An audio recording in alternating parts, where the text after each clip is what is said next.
Councillor Alan Arnold is joining us by telephone, so he's with us for the meeting. I've asked Councillor Hanson if he would lead us in the Pledge of Allegiance. Please rise and recite the pledge with me. I pledge allegiance to the flag of the United States of America and to the republic for which it stands, one nation, under God, indivisible, with liberty and justice for all. Thank you.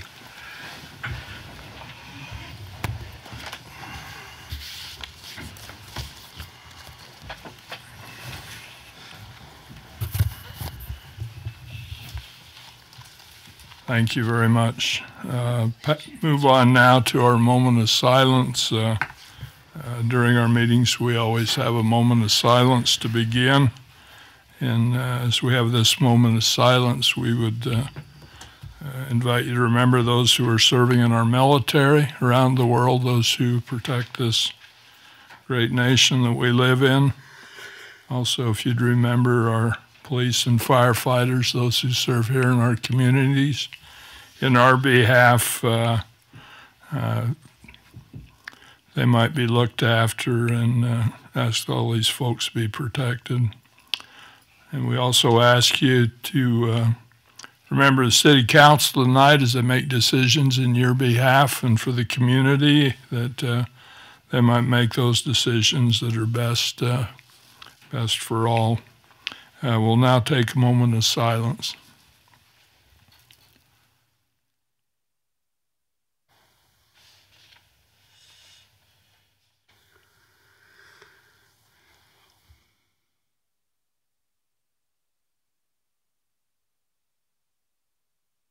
Thank you very much. Move next to our public comment period. This is an opportunity for you to come forward to the microphone there, and we'd ask you to state your name, and you can, this is the time you can present any ideas or concerns you might have to the City Council. So you're welcome to come forward, and we'd ask if you'd limit your comments to about 3 minutes. So time is yours.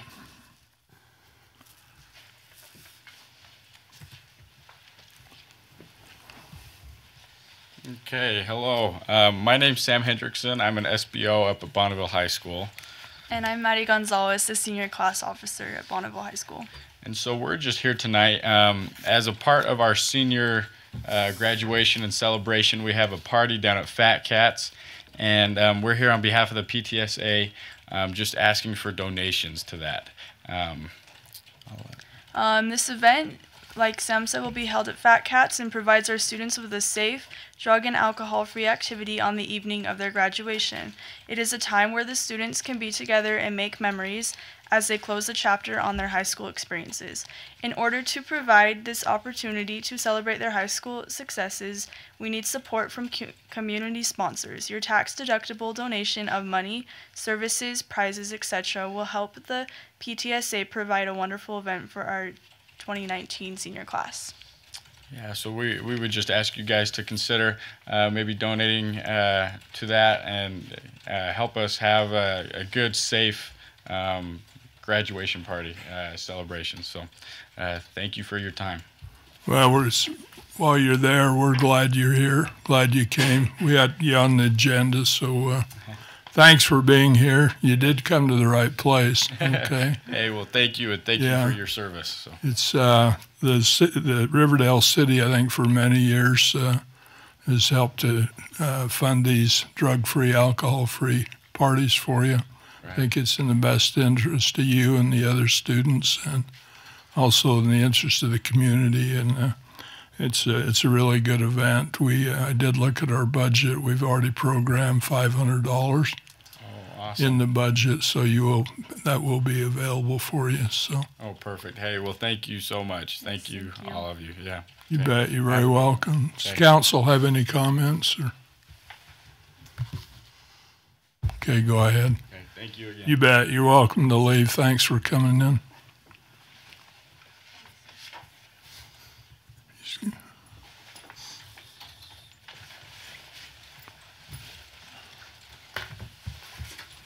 Hi, Dave Leahy. I just want to say on behalf of the Veterans Advisory Group, we want to thank the city, to those involved, especially to Mr. Worthen there for getting the new plaque put on. We had talked about it here back in November. And it's been completed and it looks really good. A new Purple Heart plaque we put on at the Boot Monument. It's mounted and it looks really good. And appreciate you very much there, Mr. Worthen, and for helping us get that done. And on behalf of the whole advisory committee, thank you guys. Appreciate you. Thank you, David.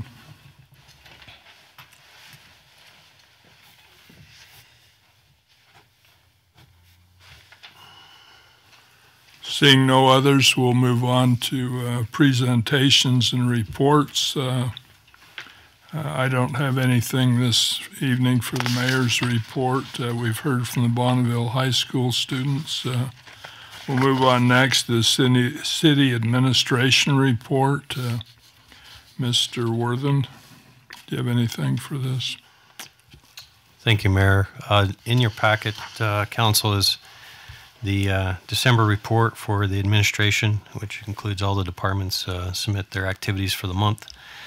Usually I pick on one or two staff or departments.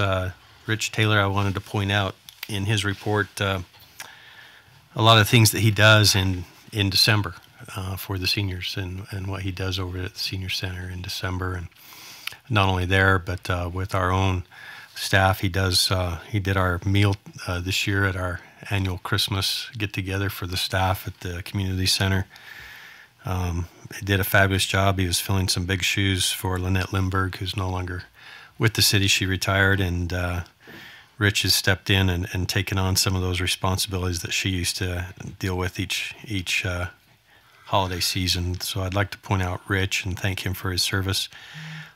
Just so that you know, in the month of December, the Senior Center served 1,250 meals over there.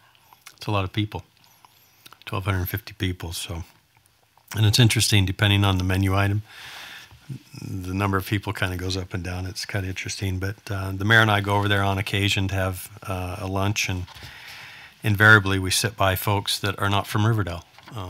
Its reputation is spread. It's a wonderful facility, and people come from all over to enjoy its services, not only the food, but, you know, the exercise room and other things, the amenities and programs that they do over there. And Rich and Miranda are over that. Debbie and Wendy are the cooks over there, do a fine job on utilizing our food and trying to cut food expense and costs and reutilizing items that are left over.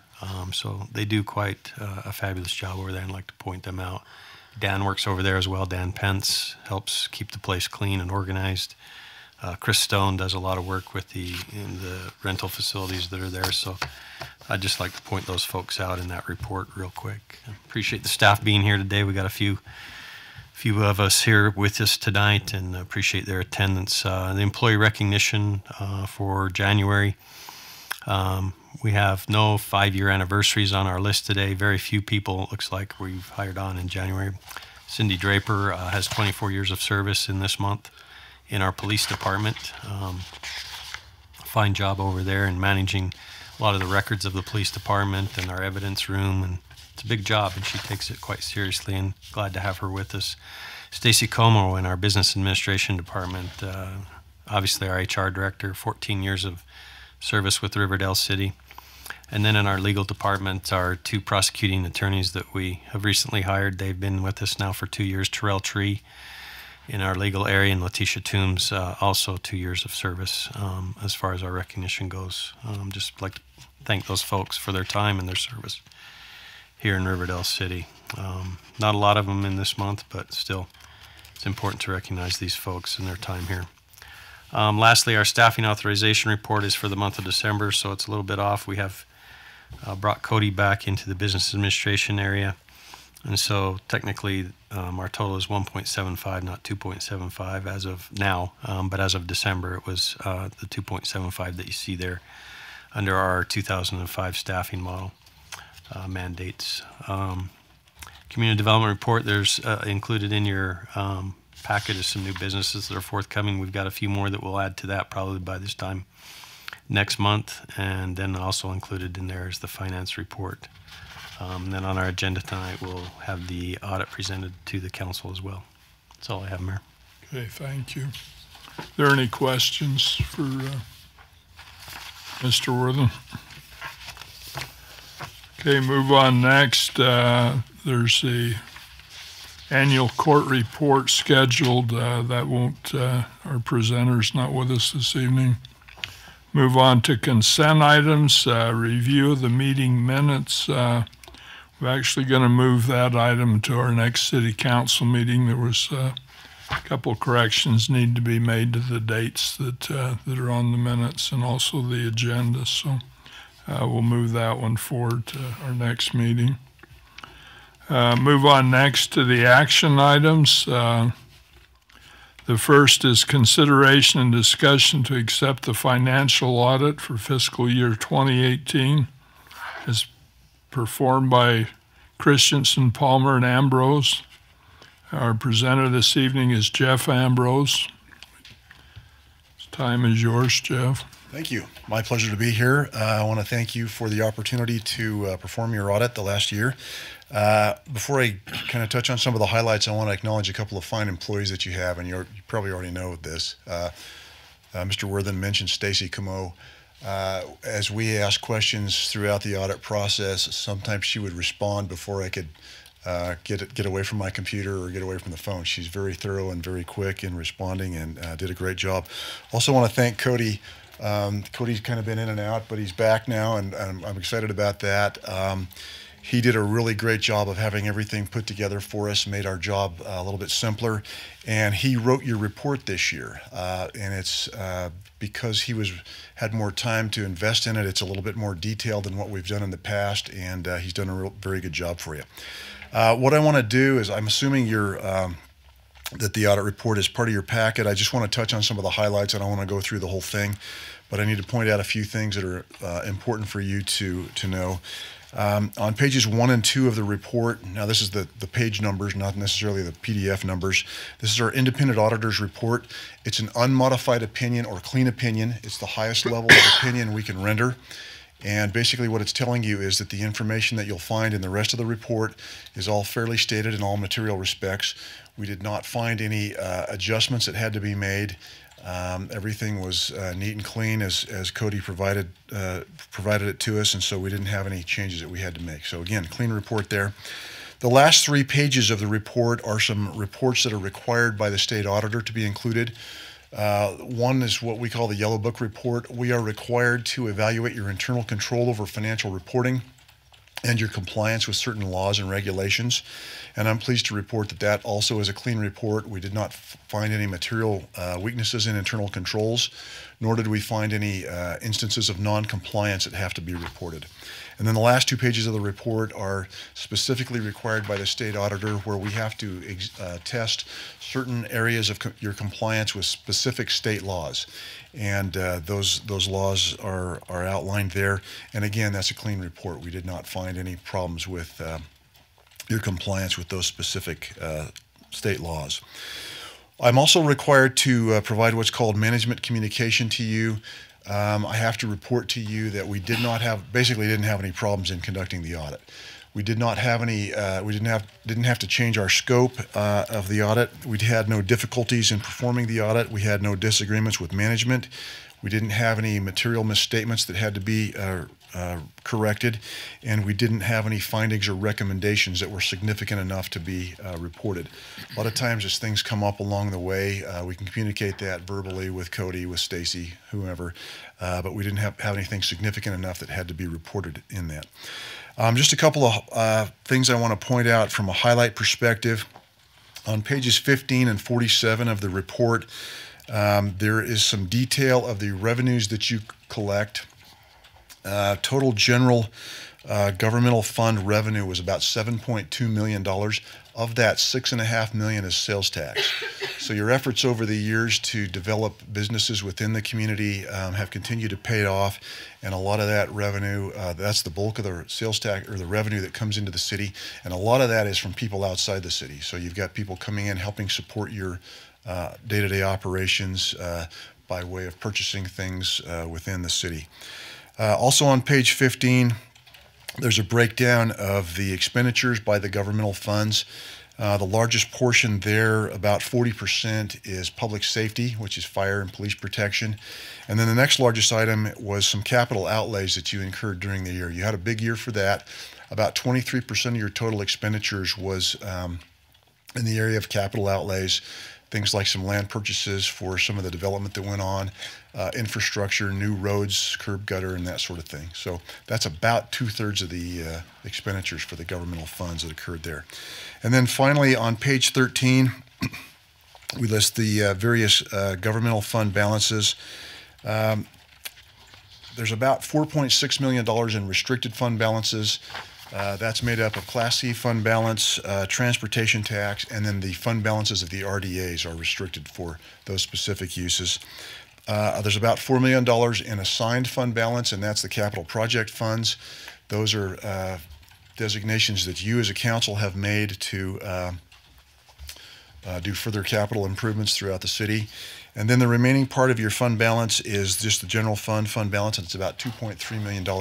And that's been fairly static over the past few years, and the reason for that is because it's limited by state statute. And so it's up near the maximum level, but it hasn't been growing significantly. The other areas kind of fluctuate a little bit. And then one thing I should point out is your budgetary compliance was within legal limits and legal compliance. We didn't find any departments that were over budget. And so what that means is you and your staff did a good job of keeping an eye on things, expenditures throughout the year, and make sure they were within budget parameters. So that's a very brief overview. If you have any questions as you go through that, as again, Cody wrote the report, he can kind of help you with that. I'd be happy to answer any questions along the way, and I'd be happy to answer anything you might have right now. Looks like you're good. Okay, thank Do you. you have any questions, Alan? No, sir. Okay, thank you. Thanks again. You bet. Right. Thanks for being here. We're glad we got Cody back too. Cody, we're welcome back. Do we have, is there any other further discussion on that? Doesn't sound like you. We have a motion to accept this audit as stated. So moved. Second. We have a motion, we have a second. All in favor? Aye. Any opposed? It's unanimous in favor. Thank you. Move on to action item number 2. Consideration of resolution 2019-01, an interlocal agreement between Riverdale and Weber County relating to obligations required for general permit for discharges from small municipal separate storm sewer systems, MS4s. Mr. Douglas, do you have any comments on this? Thank you, Mayor. So this is a stormwater coalition that we've been running in Weber County for a long time now. This is just to make it a more formal agreement. And the main benefit of this program is to provide us with training and education to meet our general permit requirements. And if you have any questions, I'll try and answer them. Do we have any questions on this discussion? With that, could we have a motion on resolution 2019-01? Motion to approve an interlocal agreement between Riverdale and Weber County relating to obligations required for general permit discharges from small municipal separate storm sewer systems. Resolution 2019-1. Second. We have a motion, we have a second. Is there any discussion on this motion? Mrs. Manning, will you poll the council on the resolution, please? Councilmember Arnold? Aye. Councilmember Hanson? Aye. Councilmember Stevens? Aye. Councilmember Ellis? Aye. Councilmember Mitchell? Aye. Unanimous in favor, thank you. Move on to action item number 3, consideration of ordinance 905. These are amendments to Title 3, Chapter 2, Liquor Control. Mrs. Manning. So these proposed amendments will bring Riverdale City Ordinance into compliance with state law. The state has really been updating the state requirements over the last 7 years. I kind of foresee this as being a trend, so this just brings us into compliance with the state. Do you have any questions, Mr. Hanson? Are there any differences with that are more strict with us than with the state? Everything's the same. We are not stricter than the state. Okay. No. Okay. Mr. Ellis? Just like to commend you on putting that together. That was really detailed. I can't believe how many changes and everything that was in there. So you should be commended on you and Steve for what you did in bringing us into compliance. Thank you. Good. Mr. It was a big job, and there was a lot to it. And I did have a question. One of the things I didn't understand, and I just wanted to make sure that it actually reads right. It's under the single event permit. I hope that this doesn't make sense to everybody except for me, but let me know when you're there. It's right under license, and then it's Under the definitions in A. Yeah, and a single event permit authorizes the licensee to storage sale offering for sale, and it goes for a period not to exceed 72 consecutive hours or 120 consecutive hours. State code. And that's how it reads? Yes. Like, I don't understand that. They had a couple things in there we didn't really understand that well, but Like, I've read it 50 times. I sat at my house. There's another section in there where they keep referring to persons and persons and persons, and it's really entities. But that's the way it's worded. So we put in a clause in there as defined by state code just to cover us and stuff like that. But yeah, we pulled these things from the state and just incorporated. Jackie did. You know, obviously she put a lot of time into this, but it was a lot of work. It was very strange. But there's a couple parts in there that were a little bit weird. For clarification purposes, the way that I understand it in the trainings that I've gone to, it's you can have up to 72 hours or up to 120 hours, but you only have two events that are allowed. I don't know per year.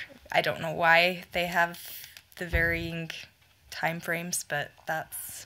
Okay. See, and we were concerned a little bit about that because it's not really clear on the definitions about who exactly can come and ask for that. So you might have 5 different people with any entity doing that. So really they might not have just 2. I mean, it's going to require some changes, but this was the state's first go of it, so it'll get tweaked. But Okay. Any other questions? That, do we have a motion to approve Ordinance 905, the amendments to Title III, Chapter 2 on liquor control? Mr. Ellis. So moved. Second. We have a motion, we have a second. Any discussion on the motion? Mrs. Manning, would you poll the council on the ordinance, please? Councilmember Hanson? Aye. Councilmember Stevens? Aye. Councilmember Ellis? Aye. Councilmember Mitchell? Aye. Councilmember Arnold? Aye. It's unanimous in favor, thank you. Move on to action item 4, consideration of resolution 2019-02, multiple amendments to be to the consolidated fee schedule 1 through 12. Mrs. Manning. So the first amendment is going back to the ordinance that we just passed. It just cleans up the language so that there's consistency with the different types of liquor licenses. And then the second proposed revision would be to add a section in our code for annexation fees. We currently do not have anything in our consolidated fee schedule to charge for annexations, and if we ever got an annexation application, you would want to be able to recoup the costs as they are lengthy and require a lot of staff time, a lot of publications. So this is just to make sure that we can recoup those fees. Okay. Any questions for Mrs. Manning on this? Mr. Hanson? I'd make a motion to approve Resolution 2019-02, amendments to Title I, Chapter 12, Consolidated Fee Schedule.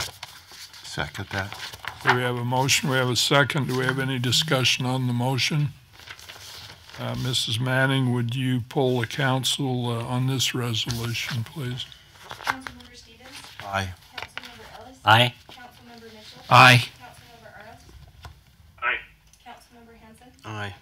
Okay, it's unanimous in favor. Thank you. Thank you again, Jackie, for your work on these resolutions. I know there were particularly the one, there was a lot of work that was put into it. Okay, at this time, we need to move into a closed executive session. And this closed executive session pursuant to the provisions of Section 52-4-205 of the Open and Public Meetings Act for the purpose of strategy sessions to discuss pending or reasonably imminent litigation. So thank you all for being here.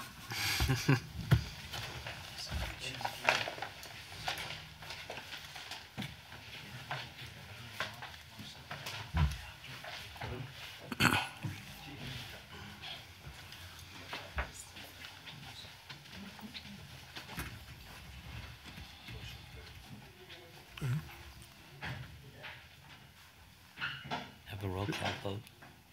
I got it. Okay. We need to have a motion to adjourn into the closed executive session. Second. Okay, motion and a second. Mrs. Manning, will you poll the council on this vote, please? Councilmember Mitchell? Aye. Councilmember Arnold? Aye. Councilmember Hanson? Councilmember Stevens? Aye. Councilmember Ellis? Aye. Okay, it's unanimous in favor. Thank you.